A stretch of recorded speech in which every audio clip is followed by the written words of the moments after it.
ओम तत्सत् इति परमात्मने नमः। त्वम् आदिदेवः पुरुषः पुराणात् त्वमस्य विश्वस्य परं निधानम् वेत्तासि वेद्यं परं च धामं त्वया ततं विश्वम् अनन्तरूपम् सच्चिदानन्दरूपाय विश्वोत्पत्त्यादिहेतवे तापत्रय विनाशाय श्रीकृष्णाय वयं नमः। ओम पार्थाय प्रतिबोधतां भगवता नारायण स्वयं व्यासेन ग्रथितां पुराण मुनिना मध्ये महाभारतम् अद्वैतामृतवर्षिणी भगवती अष्टादशाध्यायिनी हो मेरा निजिष्टमातु भगवती गीते भवद्वेषिणी सर्वमंगलकारिणी सर्वसंशय निवारिणी सर्वार्थप्रदायिनी वसो मम हृदय। उपस्थित सुधी श्रोताओं, आज हम अध्याय 13 क्षेत्र विभाग योग गीतांतर्गत पिछली विवेचना से आगे चर्चा में लेते हैं। भगवान का आशीर्वाद लेते हुए आपको शुभकामना अर्पित करते हैं कि आप इस शरीर रूपी क्षेत्र के रहते रहते इसमें रहने वाले, इसको जानने वाले क्षेत्रज्ञ रूपी जीव की पहचान कर लें। हमारे इस क्षेत्र के साधनों में वो शक्ति है कि हमारे जीव को ब्रह्मलब्धि करा दे, क्षेत्रज्ञ का अनुभव करा दे या संसार ही संसार का अनुभव करा दे। दोनों काम है। संत तुलसी ने रामचरितमानस में इस मानव शरीर के महत्व पर कई जगह लिखा है। उनकी चिरपरिचित चौपाइयों के माध्यम से उन्होंने कहा है, श्री राम ने जब प्रवासियों को उपदेशित किया तो भगवान ने सबसे पहले मनुष्य तन के महत्व को परिभाषित किया तुलसी की ये चौपाई से कि साधन धाम मोक्ष कर द्वारा, साधन धाम मोक्ष कर द्वारा पाए जो नर परलोक समारा। हम अपने शरीर का अनुसंधान करें तो इसमें विविध अंग, जिन्हें हम इंद्रियां कहते हैं, ज्ञान और कर्म की इंद्रियां, मन बुद्धि की व्यवस्था, आत्मनिश्चयीकरण हेतु सारे साधन समझ में आते हैं। मनुष्य तन से मुक्ति पाने की प्रक्रिया इसके द्वारा की जाती है। इससे इस लोक के सुख भोग तो किए जा सकते हैं, परंतु परालोक की परा सिद्धि भी प्राप्त इन साधनों से की जा सकती है। इसलिए इसको कहा गया है साधन धाम है। बड़े भाग मानस तन पावा, सुर दुर्लभ सद ग्रंथन गाया। हमारे जीव को बड़े धन्य भाग्य कहना चाहिए जो मनुष्य का शरीर प्राप्त हुआ है। बड़े बड़े देवताओं को बड़ा दुर्लभ है। समस्त साधु संत सतग्रंथ सभी कहते हैं कि ये दुर्लभ शरीर है। इस दुर्लभ शरीर को सुलभ बनाए रहें परमात्मा ज्ञान की प्राप्ति में। काकभूषण गरुड़ संवाद में भी काक जी ने गरुड़ को बताया, प्रश्न किया था गरुड़ जी ने कि सबसे श्रेष्ठ शरीर है कौन। तो काक जी का उत्तर था कि नर समान नहीं कभी नौ देही, जीव चराचर याचत तेही। विशद अध्ययन करें तो सबसे श्रेष्ठ समझ में हमारा ही शरीर आएगा। चर अचर दो विभाग जीवों के किए गए हैं। इन सब में श्रेष्ठ रूप से मनुष्य का ये तन समझ में आता है।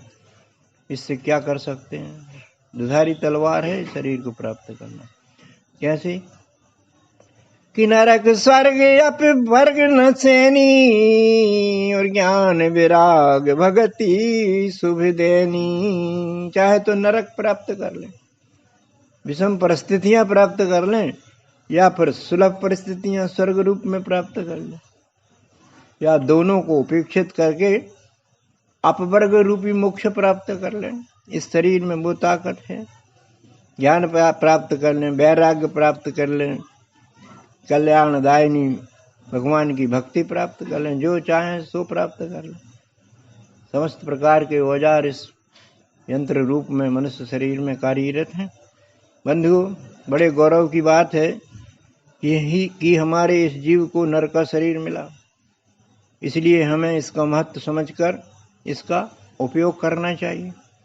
इससे उपभोग कदापि न हो पावे, इसका हमेशा ध्यान रखना चाहिए। जैसे सामान्यतः नेत्रों से जगत के सब रूपों में विश्वरूप परमात्मा को देखना चाहिए और श्रवणेंद्रियों से अर्थात कानों से प्रभु की महिमा सुनना, समझाना अच्छी बात है सुनो, और जिह्वा से प्रभु का गुणगान करें, उनका गुणगान सुनाएं और अच्छी बातें कहें।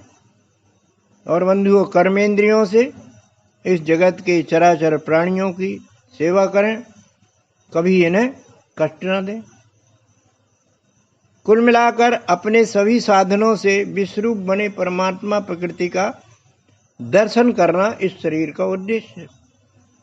परमात्मा की प्रकृति के शब्द, स्पर्श, रूप, रस, गंध की अनुभूतियां हमको इस शरीर के साधनों से मिलती हैं और अंतःकरणी इंद्रिय मन से प्रकृति के 3 गुण सतरजतम का अनुभव होता है और बुद्धि से पुरुषोत्तम के अक्षर रूप का दर्शन हम कर सकते हैं। यही प्रभु का साक्षात्कार कहलाता है। भगवान इसी अध्याय के 13:2 में कहते भी हैं कि क्षेत्र क्षेत्रज्ञो ज्ञानम यततत ज्ञानम मतिमम। क्षेत्र का ज्ञान इंद्रियों तथा मन से और क्षेत्रज्ञ का ज्ञान बुद्धि से करने का विधान है और यही अध्यात्म ज्ञान है। इसके अलावा कोई अध्यात्म ज्ञान नहीं है। बंधुओं, अपने अध्यात्म ज्ञान को सबल बनाने के लिए, पुष्ट करने के लिए अध्याय 13 के 7 से 11 तक के 5 श्लोक बड़े महत्वपूर्ण हैं। व्यक्ति, समाज, राष्ट्र, क्या विश्व की सुख शांति के मूल वैयक्तिक सूत्रों का सृजन व्यास देव ने इन श्लोकों में किया है। यदि हमें सर्वत्र सुख शांति और वैभव युक्त जीवन व्यतीत करना है तो इस ज्ञान के साधनों को अपने व्यक्तित्व में साध्य करना होगा। इनके ज्ञान पश्चात विज्ञान में लेने से अर्थात अपने आचरण में उतारने से मनुष्य नर से नारायण बन सकता है और पुरुष से पुरुषोत्तम बन सकता है। बंधुओं, पिछली विवेचना में हमने क्षेत्र क्षेत्रज्ञ शब्दों के भावार्थ लिए थे। हमने पाया कि 24 तत्वों का यह शरीर बना है जिसे क्षेत्र कहा जाता है और क्षेत्र का ज्ञान रखने वाला, उसकी देखरेख करने वाला हमारा जीव है, इसे क्षेत्रज्ञ कहा जाता है। वास्तव में क्षेत्रज्ञ ईश्वर अंश ही है, पर क्षेत्र से संबंधित हो जाने पर यही क्षेत्रज्ञ कहलाता है और संपूर्ण क्षेत्रों में उपस्थित होने पर यह परब्रह्म कहला जाता है। एक बात जरूर है जो विसंगति पैदा करती है। कौन सी? कि क्षेत्र रूपी शरीर से संबंध रखने से इस क्षेत्रज्ञ में क्षेत्र के विकार आवेशित हो जाते हैं, जो गिनती में व्यास देव ने 7 गिनाए। 13:6 के प्रमाण से व्यास जी लिखते हैं, इच्छा देश सुखम दुखम संघात चेतना धृति एतत् क्षेत्रम समासेन सविकारम उदाहृतम। इस शरीर में इच्छा उत्पन्न होती है, बदलती भी है, कभी द्वेष भी होता है, सुख भी होता है, दुख भी होता है। शरीरस्थ अंग प्रत्यंग जो हैं कभी विकल होते हैं, कभी स्वस्थ होते हैं, कभी हमारी चेतना शुद्ध होती है तो कभी अशुद्ध होती है, कभी धीरज बंधता है, कभी अधैर्यता आती है। ये सारी चीजें विकार माने परिवर्तनशील इस क्षेत्र में भगवान ने समास रूप से यानी संक्षेप रूप से कहा इनको। व्यासदेव ने हमारे क्षेत्र के इन 7 प्रकार के प्रभावशाली परिवर्तनों से हमें परिचित करा दिया है। व्यास जी का यह लक्ष्यार्थ है कि ये परिवर्तन तो नित्य जीवन में आते जाते ही हैं, समय रहते इनसे बोध सहित व्यवहार बनाना चाहिए और अपने निज स्वरूप यथार्थ रूप क्षेत्रज्ञ पर स्थिर हो जाना चाहिए, क्योंकि इस क्षेत्र के ये विकार हमें क्षेत्र की ही समस्याओं में ही उलझाए रखते हैं, इतर सोच आने ही नहीं देते। इनमें सबसे प्रमुख हैं हमारी कामनाएं, जिनसे हम इच्छाएं जिन बनती हैं हमारी कामनाएं, इनसे ही बाकी विकार आश्रय लेते जाते हैं। इन कामनाओं की पूर्ति अपूर्ति से राग द्वेष आता है, सुख दुख प्राप्त होते हैं, शरीर की चेष्टाएं भी अपना संतुलन खो देती हैं, हमारा धैर्य डोलने लगता है। इसलिए इन क्षेत्र के विकारों को निष्प्रभ करने के लिए यहाँ सद्गुरु रूप श्री कृष्ण भगवान ने क्षेत्र के साथ माने हुए इन संबंधों को तोड़ने के लिए ज्ञान के 20 साधन सूत्र इस अध्याय के 7वें श्लोक से 13वें श्लोक तक का विश्लेषण में हमारे सामने रखे हैं।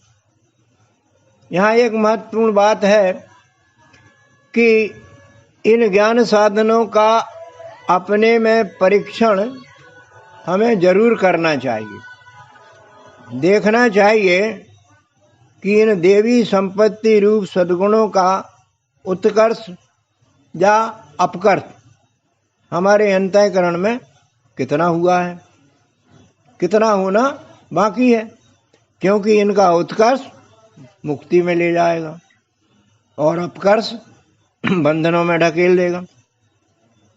प्रमाण अध्याय 16वें अध्याय का 5वां मंत्र प्रमाण स्वरूप में भगवान ने कहा कि देवी संपत विमोक्षाय निबंधाय आसुरी मता।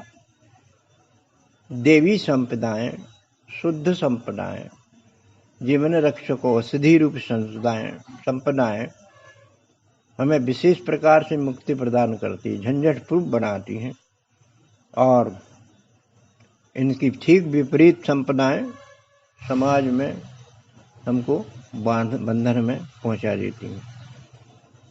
अब हम इसी अध्याय 13 के 7वें श्लोक से ज्ञान के साधनों में प्रथम साधन अमानित्वम आदि 9 सत्य आचरणशील साधनों पर क्रमशः अपनी चर्चा लेते हैं। 13:7 अमानित्वम अदम्भित्वम अहिंसा शांति आर्जवम आचार्य उपासनम शौचम स्थैर्यम आत्म विनिग्रह। ये 9 बातें बड़े अच्छे भाव देती हैं। अमानी रहना, मानना चाहना, अदम्भी रहना, किसी प्रकार का अभिमान न पालना, हिंसा न करना, क्षमा भावी होना, सरल होना, आचार्य उपासनम करना, उनकी सन्निधि प्राप्त करना, उनका आशीर्वाद लेना आचार्य जी का, अपने भीतर अंदर बाहर शुद्धि रखना, विवेकी होना, संयमी होना, ये बड़ी काम की बातें 9 बताई हैं। इनकी अपन भावार्थ से व्याख्या करते हैं। पहला शब्द लेते हैं अमानित्वम, मतलब मान की चाहना ना होना। मान की चाह रखने वाला अपने को श्रेष्ठ समझता है, पूज्य समझता है, मान बड़ाई प्रतिष्ठा पूजा आदि की सदैव इच्छा रखता है और प्राप्त होने पर प्रसन्न भी बहुत होता है। यह मानित्व है। और इन साधनों में यदि कोई बाधा आ जाए तो बाधक से द्वेष करने लगता है, झगड़ता है और अशांत होकर कुछ भी नियम विरुद्ध कार्य कर भगता है। और अपमान मिलने पर क्रोध का सहारा लेकर अपना अहंकार पुष्ट करने लगता है। बंधुओं, इसके ठीक विपरीत बातें, इसके ठीक विपरीत सोच और आचरण करना अमानित्वम है। अमानित्वम एक अच्छा गुण है। इनमें मान और अपमान दोनों मेहमानी करते हैं, दोनों मेहमान होते हैं, आकर के चले जाते हैं। तुलसी ने राम के प्रजा के उपदेश में बताया कि ऐसे अमानी भक्त मुझे किस तरह प्रिय होते हैं। और अमानी तो सभी को प्रिय रहते हैं।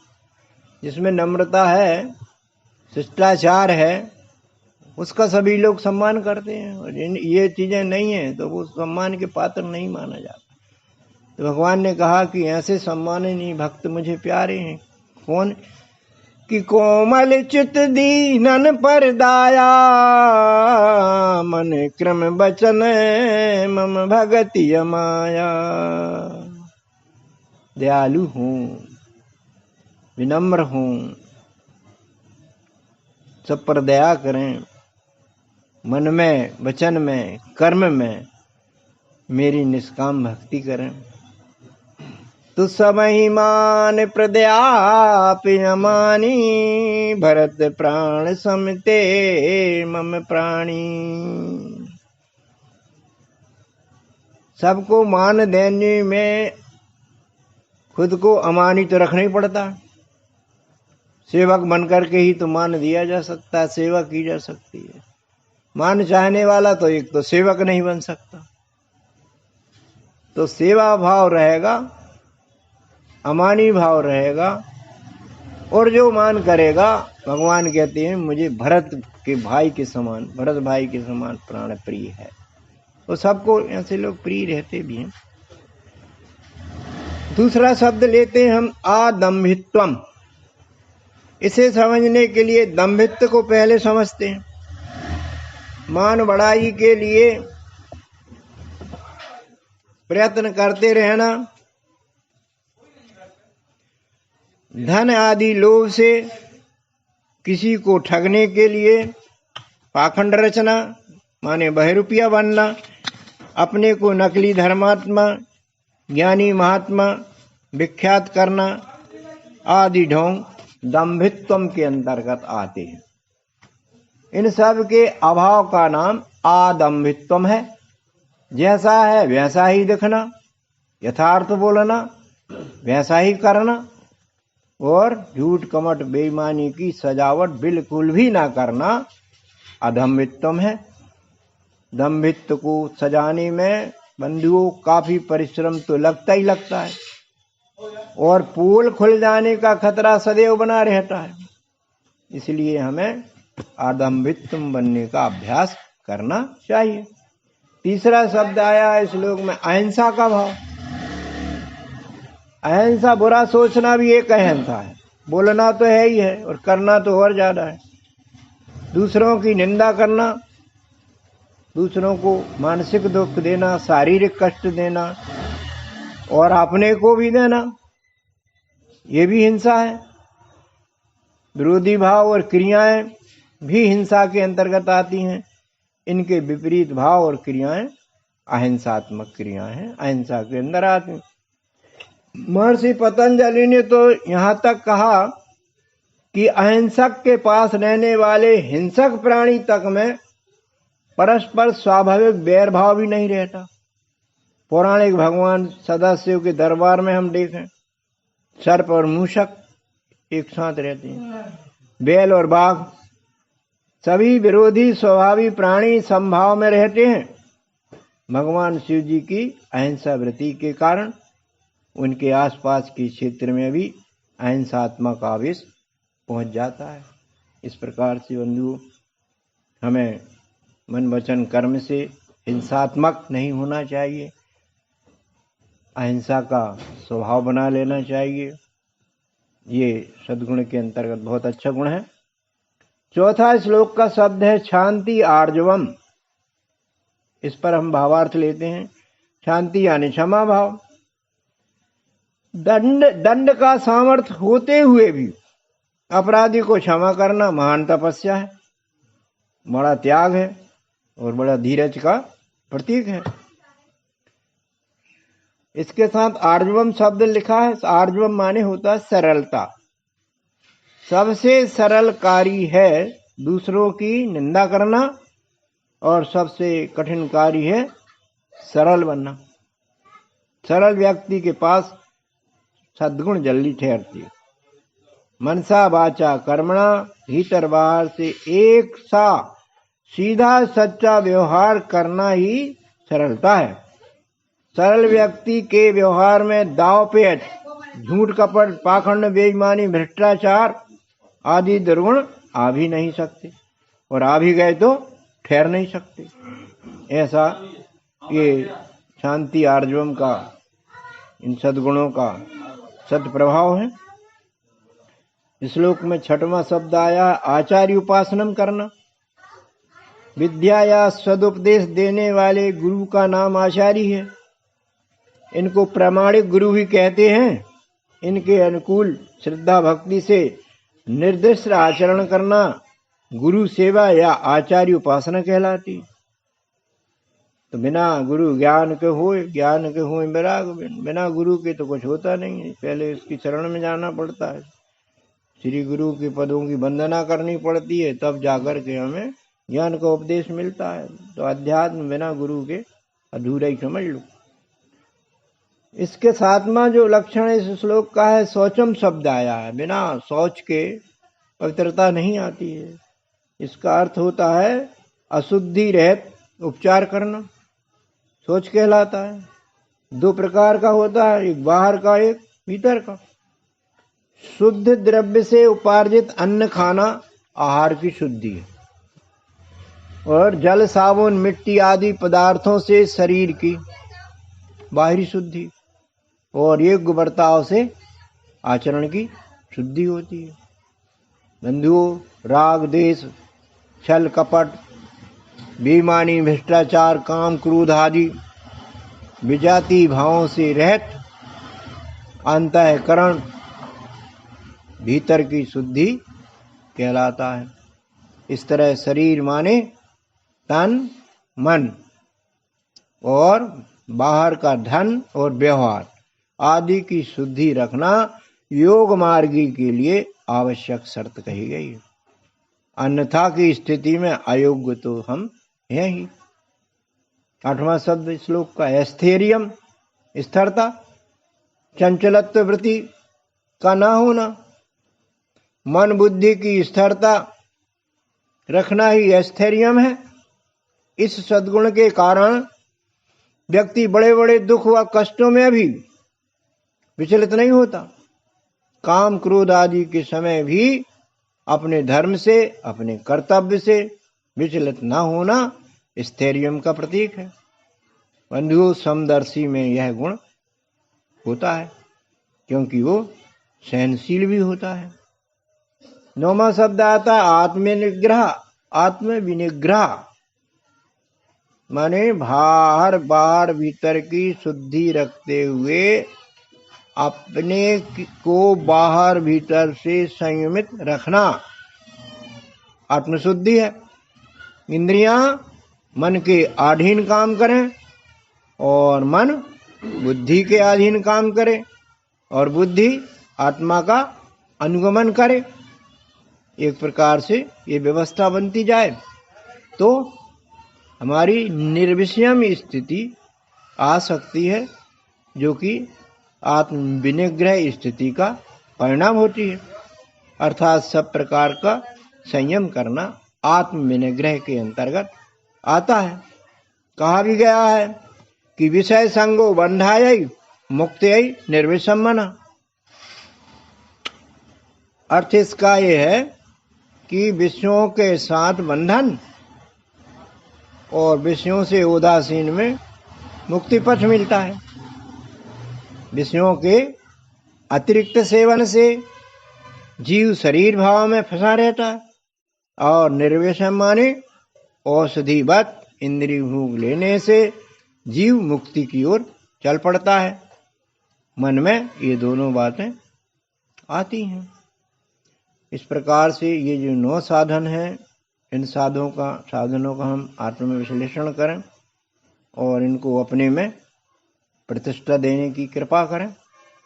अब उपदेशों के क्रम में श्लोक क्रमांक 13-8 पर चलते हैं।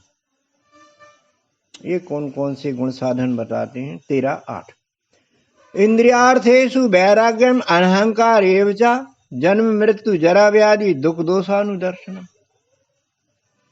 इंद्रिय विषय भोग, उनमें वैराग्य माने अनासक्त भाव रखने वाले, अभिमान शून्य रखने वाले, जन्म मृत्यु जरा व्याधि को दुख और दोष मानने वाले, ये भाव भी भगवान कहते हैं मेरे तक पहुंचाने में काम करते हैं। ये शरीर के धर्म हैं। इन धर्मों को झेलते हुए शरीर शांत तो एक दिन होना ही है। बंधुओं, जैसा कि हम समझते हैं कि 5 ज्ञानेंद्रियां कुछ न कुछ दुनिया का ग्रहण करती हैं। बाहर का जो भी हमारे भीतर में गया भोग कहलाता है।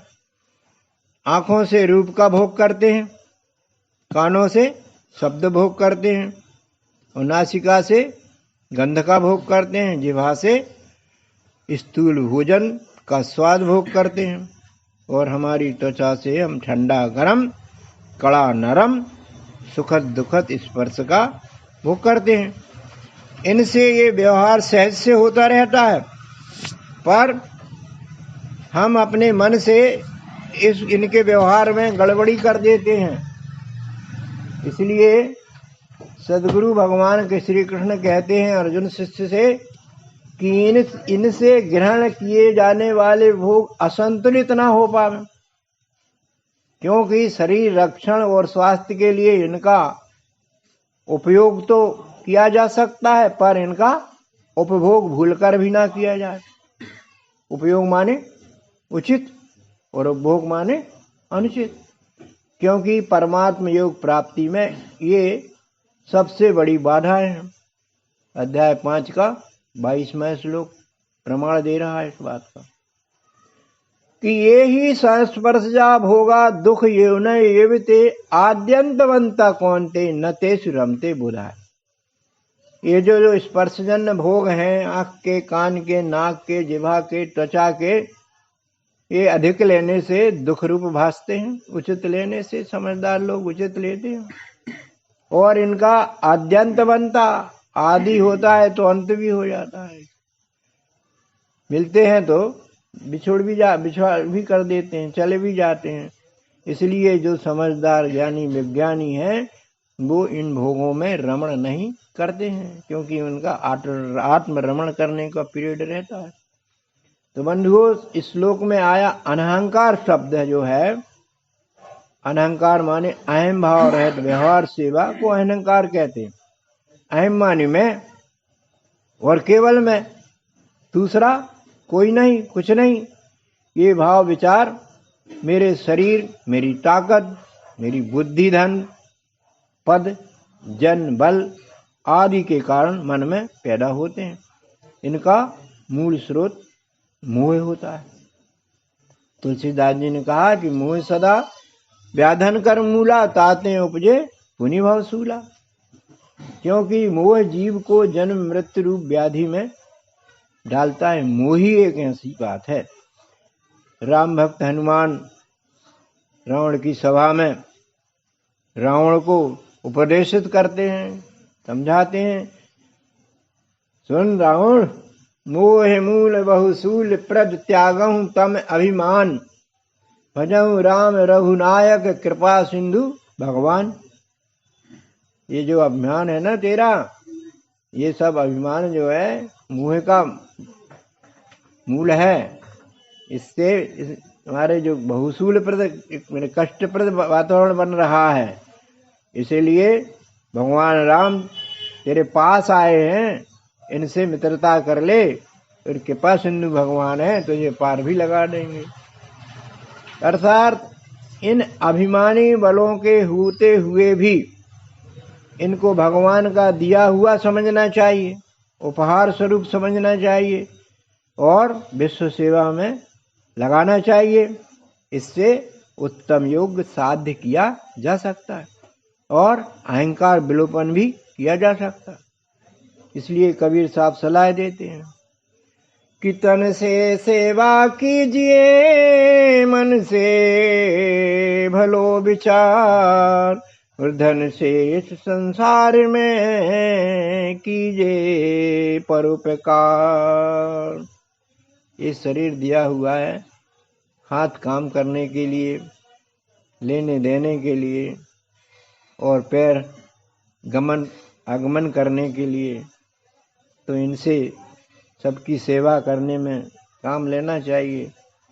और हमारा जो मन दिया है, जिसमें चिंतना हर घड़ी रहती है, इस चिंतना में सद्विचार ही रहना चाहिए, सकारात्मक सोच ही आना चाहिए, क्योंकि नकारात्मक सोच हमको दुखी कर देंगे, सकारात्मक सोच हमको सुखी कर देंगे। तो भला विचार करना चाहिए। और यदि हमारे पास धन पर्याप्तता से ज़्यादा है तो उससे गरीबों असहायों की सहायता करना चाहिए। ये कबीर साहब ने हमको सलाह दी। तो बंधुओं, इस श्लोक में आए शब्द जन्म मृत्यु जरा व्याधि दुख दोषानुदर्शनम पर हम विचार करते हैं, भावार्थ लेते हैं। बंधुओं, जन्म होते नवजात शिशु को आपने देखा ही होगा, जो माँ के पेट से निकलता है। हंसता हुआ निकलता है कि रोता हुआ? आज तक कोई शिशु बाहर हंसता हुआ नहीं निकला है, रोता ही हुआ निकला है। शायद कष्टों से होता होगा। और मृत्यु काल में मरणासन्न व्यक्ति को आपने देखा होगा, खुश नहीं दिखता। उसके नेत्रों को, उसकी शारीरिक पीड़ा को देखकर मिलने वाली यंत्रणा को समझा जा सकता है। और जरा माने जर्जर अवस्था, बुढ़ापा की पीड़ा तो वृद्ध स्वयं कह सकते हैं। कुछ वृद्ध तो हमारे बीच में बैठे हुए हैं उस पीड़ा को लिए हुए।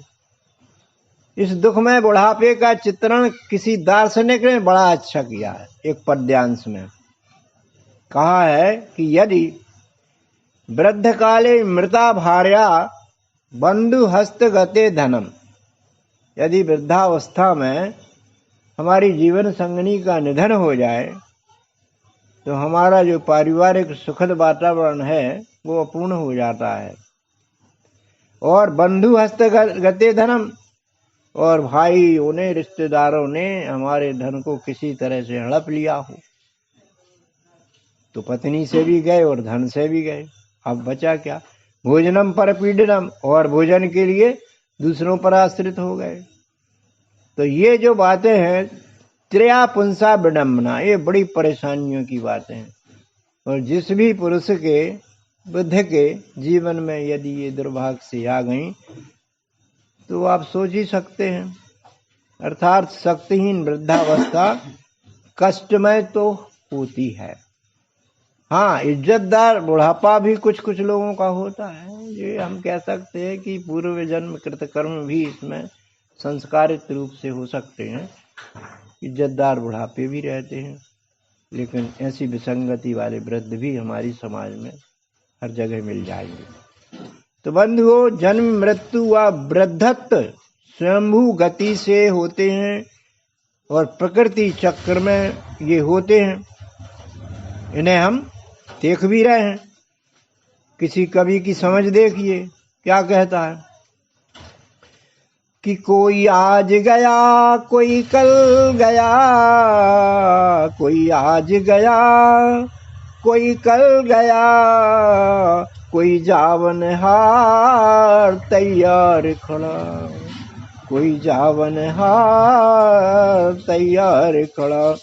नहीं कहाँ कायम कोई मुकाम यहाँ, चिरकाल से यही रिवाज रहा।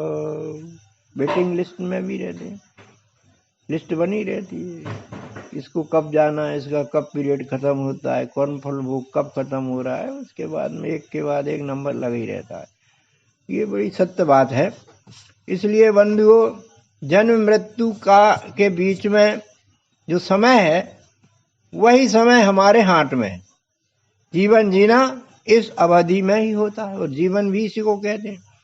इसी पीरियड को संभालने के लिए हमारे सदग्रंथ शास्त्र संत भगवान के अवतार जगत के महान पुरुष युगदृष्टा अपने अपने दर्शन दे रहे हैं, जीवन जीने की और मरने की कला सिखा रहे हैं। तो जन्म मृत्यु जरा व्याधियों के दुख दोषों को सदा के लिए समाप्त करने की युक्तियां भी हमें धर्म ग्रंथों से अध्यात्म से मिलती हैं। हमारा अध्यात्म जगत इस शरीर से, इसके साधनों से ही हमारे शरीरस्थ जीव को शरीर बार बार लेने से रोकने की विद्या बता रहा है। क्या कहता है अध्यात्म सारांश से कि शरीर को स्वस्थ रखते हुए कृषक भाई जरा ध्यान से सुनेंगे, हमारे बीच में बैठे हुए, शरीर को स्वस्थ रखते हुए इस शरीर रूपी खेत में सदाचरण रूपी बीजों को बोया जाए तो सत्कर्म रूपी फसल आएगी और इस फसल में उगे हुए दुराचरण रूपी खरपतवारों का निदान भी करना पड़ेगा। निदान क्या है? इंद्रिय संयमन रूपी कीटनाशक उपायों से निदान किया जा सकता है। तो क्या होगा? तो होगा हमारे कर्माशय रूपी घर में अकर्म रूप फल संचित होंगे जो हमारे जीव रूपी किसान को परम आनंद रूपी सुख से लाभान्वित कर देंगे। हमें भगवान कृष्ण गीता अध्याय 3 में 9वें श्लोक में संकेत भी देते हैं। क्या देते हैं? कहते हैं इसलिए यज्ञार्थार्थ कर्मणा अन्यत्र लोकोऽयं कर्म बंधना तदर्थम कर्म कौन्ते मुक्त संग समाचरा। अर्थात ये कि यज्ञार्थ कर्म माने सहज वर्ण कर्म धर्म ही करना चाहिए। अन्य जो कर्म हैं वो इस संसार में बांधने वाले होते हैं, जिन्हें दूसरे ब्रह्मदेव कृत कर्म भी कहते हैं, अन्य सकाम कर्म भी कहते हैं। और इनके साथ में और क्या लिखा? तदर्थम को कर्म कौन्ते, इनको करना चाहिए। कैसे करना चाहिए? मुक्त संग समाचरा, अनासक्त होकर के, शास्त्र नियम सम्मत होकर के करना चाहिए। अन्यथा की स्थिति में हम कर्ता और भोक्ता दोनों बन करके बंधन में पड़ जाएंगे। बंधुओं, सर्वलोक हितैषी कर्म, सर्वलोक हितैषी कर्म क्रियाएं करना ही यज्ञार्थ कर्म है। कवि हृदय की कल्पना देखिए, क्या कहा है कवि साहब ने कि 4 वेद 6 शास्त्र में बात मिली है, 4 वेद 6 शास्त्र में बात मिली है ये, और लोक हितैषी क्रिया कोई हो, सेवा होवे राम की। लोक हितैषी क्रिया कोई हो, भगवान की सेवा है। मतलब अच्छे कर्म करें जो हम सहित सबको सुखदायी हो। सबसे पहले हम अपनी भीतरी विचारों का संयमन करें, वाणी छनी हुई बोलें,